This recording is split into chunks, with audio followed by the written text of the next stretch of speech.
नमस्कार विद्यार्थ्यांनो. आज सामाजिक शास्त्रात इयत्ता 8वी आपण आधुनिक काळातील कला आणि कलाकारांबद्दल चर्चा करणार आहोत.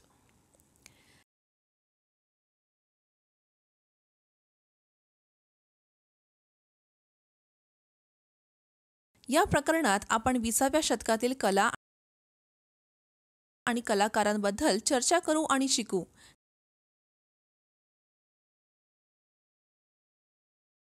कला आणि कलाकार म्हणजे जे लोकांचे शिक्षण आणि मनोरंजन करण्यासाठी नाचतात, गातात आणि नाटके सादर करतात. अनेक लोककला लोक स्वतः सादर करतात. लोक त्यांच्या कामाचा भाग म्हणून आणि विश्रांतीच्या वेळी आणि उत्सवांमध्ये गातात आणि नाचतात. आपले राज्य तेलंगणा सांस्कृतिकदृष्ट्या समृद्ध आहे. अनेक कला वेगवेगळ्या समुदायांकडून वेगवेगळ्या प्रसंगी केल्या जातात.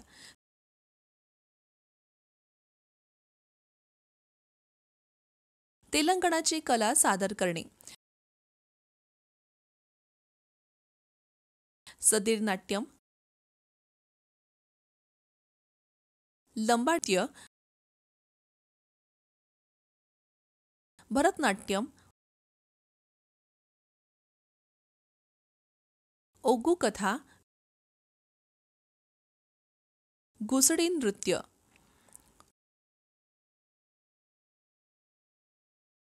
प्रदर्शन कला ही एक अशी कला आहे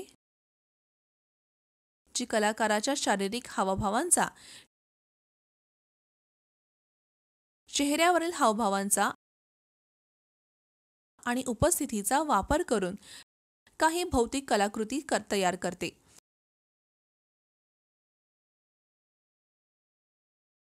सादरीकरण कलामध्ये नृत्य, संगीत, ऑपेरा, नाटक आणि सर्कस कला प्रकारांचा समावेश आहे. या प्रकरणात आपण या मुद्द्यांवर चर्चा करू आणि जाणून घेऊ की नृत्य आणि संगीत प्रत्येक व्यक्तीच्या जीवनात कसे महत्त्वाचे स्थान ठेवतात. कारण या कला प्रकारांमुळे आपल्याला आपले आनंद, दुःख आणि उत्सव व्यक्त करण्यास मदत होते आणि प्रत्येकासाठी अधिक जिवंत समाज निर्माण झाला आहे. शिकण्याचे परिणाम. विद्यार्थ्यांना हे जाणून घेता येईल. सादरीकरण कला म्हणजे काय? तेलंगणातील विविध नृत्य प्रकार,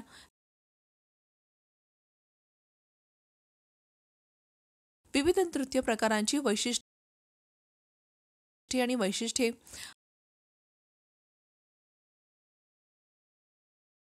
नर्तकांनी वापरलेली वाद्ये,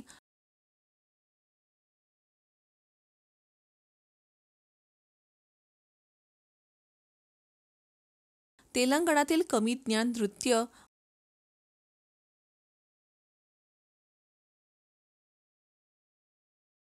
भरतनाट्यमच्या सध्याचा राज्यात जन्म.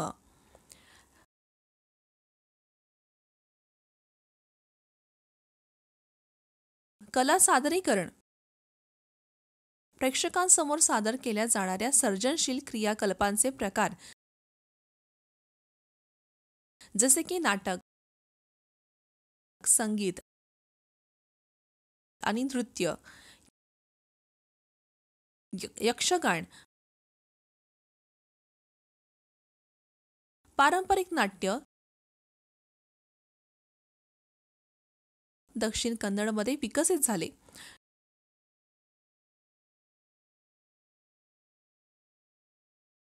चुटुक्कामुडू,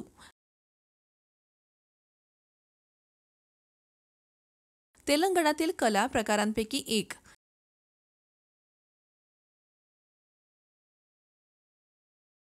गुसाडी, आदिवासी नृत्य,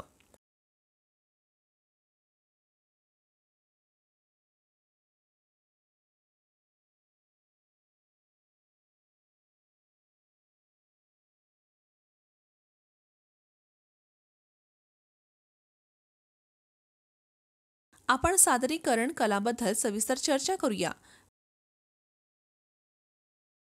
प्रदर्शन कला. प्रदर्शन कला ही सर्जनशील कला आहे जी व्यक्ती किंवा गटांद्वारे थेट प्रेक्षकांसमोर सादर केली जाते. वाद्य, संगीत, गायन, संगीत,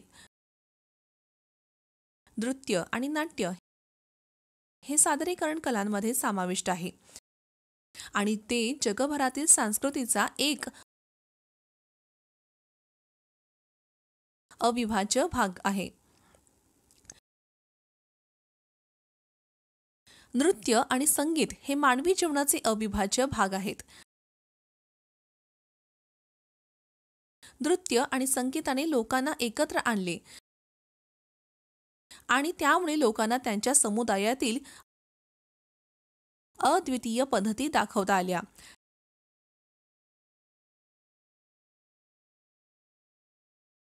कला सादरीकरणाद्वारे लोकांनी त्यांचे आनंद आणि उत्सव व्यक्त केले. आदिवासी नृत्ये आवश्यक आहेत कारण ती सांस्कृतिक प्रतिबिंबित करतात.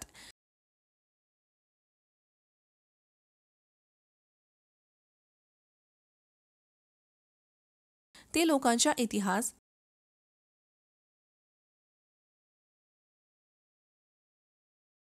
श्रद्धा आणि परंपरांना मूर्त रूप देतात.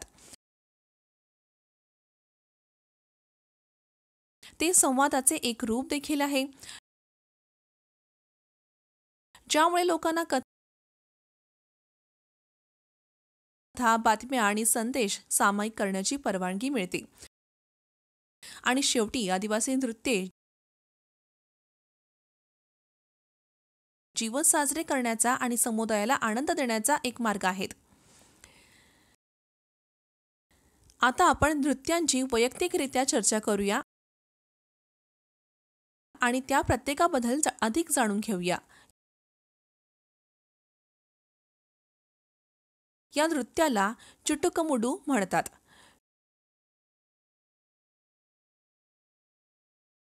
चुटुकमुडू हे तेलंगणातील एक प्रकारांपैकी एक आहे. संस्कृती. नृत्य हे सामान्य दृष्टिकोन, मूल्ये, ध्येये आणि पद्धतींचा संच आहे.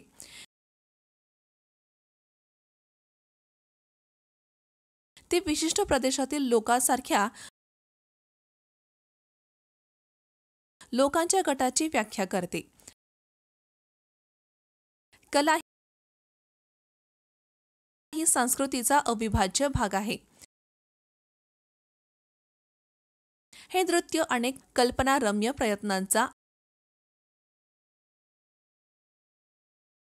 आणि विषयांचा संग्रह आहे. नृत्य प्रकार टाळ्यांच्या तालावर आधारित आहे.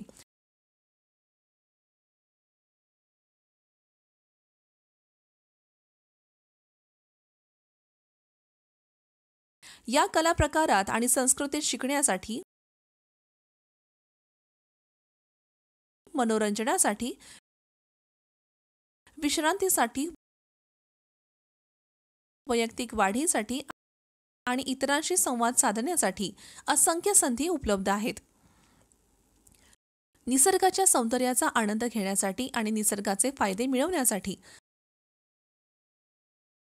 अनेक मजेदार उपक्रमाचे नियोजन आणि सराव करण्यात आला आहे. झुले लटकवले जात होते आणि मुली आणि महिला या झुल्यांभोवती भक्तिगीते गात असत.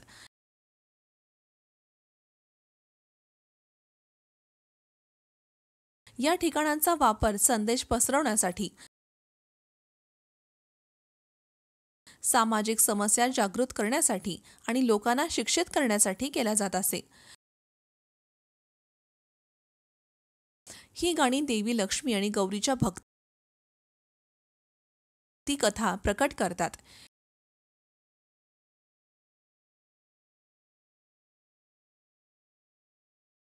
ही गाणी गौरीची प्रार्थना करण्यासाठी विशिष्ट महिन्यात मुली गात असत.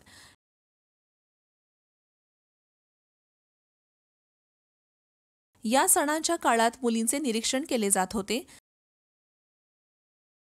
आणि भावी वधू म्हणून निवडले जात होते.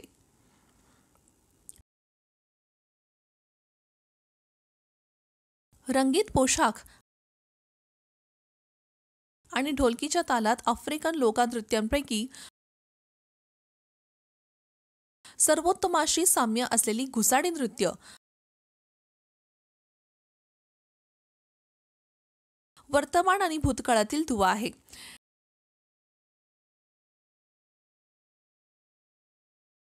गोंड लोकांचा घुसाडी नृत्य वाद्यासह असतो. डप्पू, तुडुपू, पिपरी आणि कलिकम सारखी वाद्ये. गोंड लोकांचा घुसाडी नृत्य हा राजगोंड लोकांसाठी सर्वात मोठा उत्सव आहे. हे गोंड लोक तेलंगणातील आदिलाबाद जिल्ह्यातील आहेत.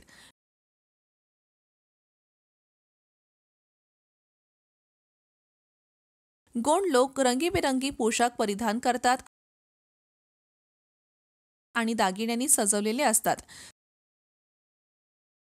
फक्त पुरुषच हे नृत्य सादर करतात.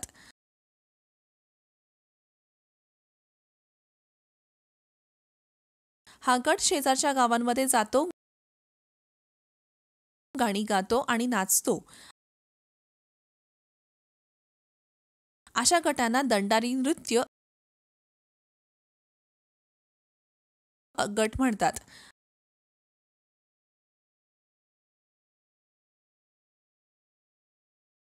नर्तक मोराच्या पंखांची आणि हरणाच्या शिंगांची पगडी घालतात.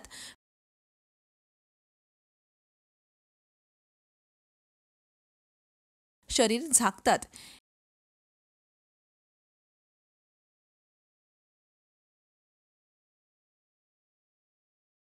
हे दिवाळीच्या 15 दिवस आधी सुरू होते आणि दिवाळीला संपते. हा उत्सव गावामध्ये कापणी आणि पिकांच्या उत्पन्नाच्या समाप्तीस सुगी संपल्याचे देखील सूचित करतो. सदेर नाट्यम एक प्राचीन नृत्य प्रकार आणि मंदिरामध्ये निवडक प्रेक्षकांसाठी सादर केला जातो.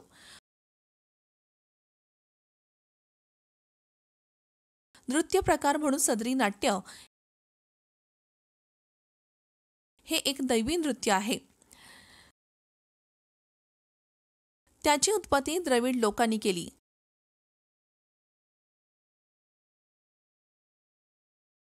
हे नृत्य मंदिरे आणि राजदरबारांमध्ये सादर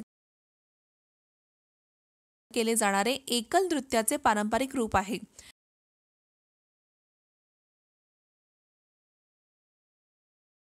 शिवाचे नटराजाच्या रूपात अवतार सादर केले जाते.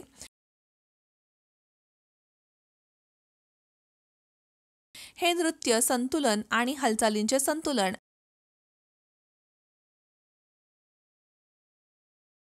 आणि शांततेची भावना यांचे प्रतीक आहे. लंबाडी नृत्य हे बंजारा जमातीतील लोकनृत्य आहे.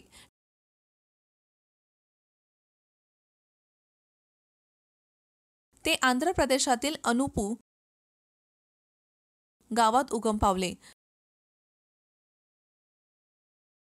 जवळजवळ प्रत्येक समुदायाची लहान असो वा मोठ्या, स्वतःची संस्कृती असते. त्यांचे स्वतःचे नृत्य, कथा आणि संगीत असते. त्यापैकी काहींची स्वतःची वाद्ये देखील असतात.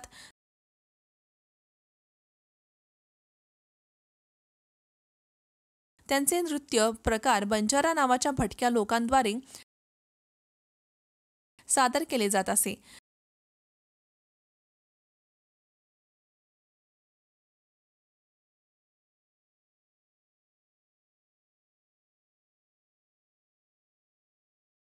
हे लोक पूर्वीच्या काळात वारंवार ठिकाणी जाऊन वस्तूंचा वापर करत असत.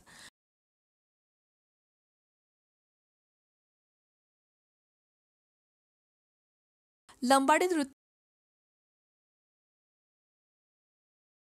शेतकऱ्यांच्या दैनंदिन जीवनापासून प्रेरित आहे. हे नृत्य महिला सादर करतात आणि त्या लागवड, पेरणी आणि कापणीच्या हालचाली दाखवतात.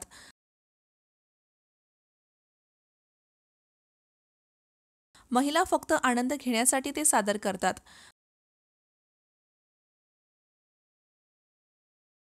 नृत्याद्वारे ते त्यांचा आनंद साजरा करतात. हे नृत्य लग्न आणि इतर कार्यक्रमामध्ये सादर केले जाते.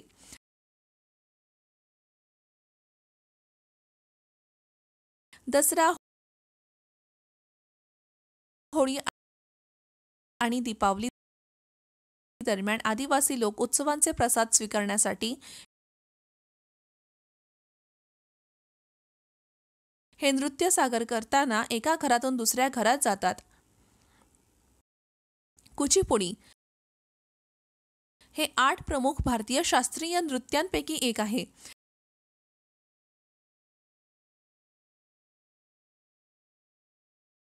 हे नृत्य आंध्र प्रदेश राज्यातील कुचिपुडी नावाच्या गावातून आले आहे.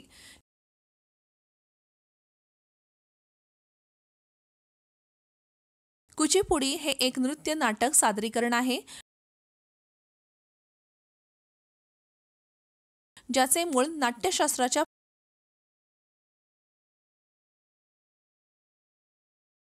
प्राचीन हिंदू संस्कृत ग्रंथात आहे.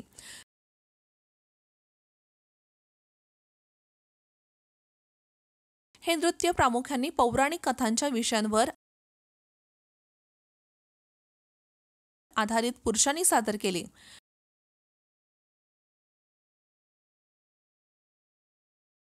या नृत्याचे मुख्य उद्देश लोकांचे चित्रण करणे आहे.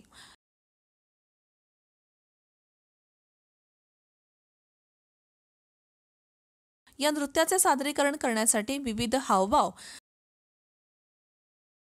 आणि शरीराच्या हालचाली वापरल्या जातात.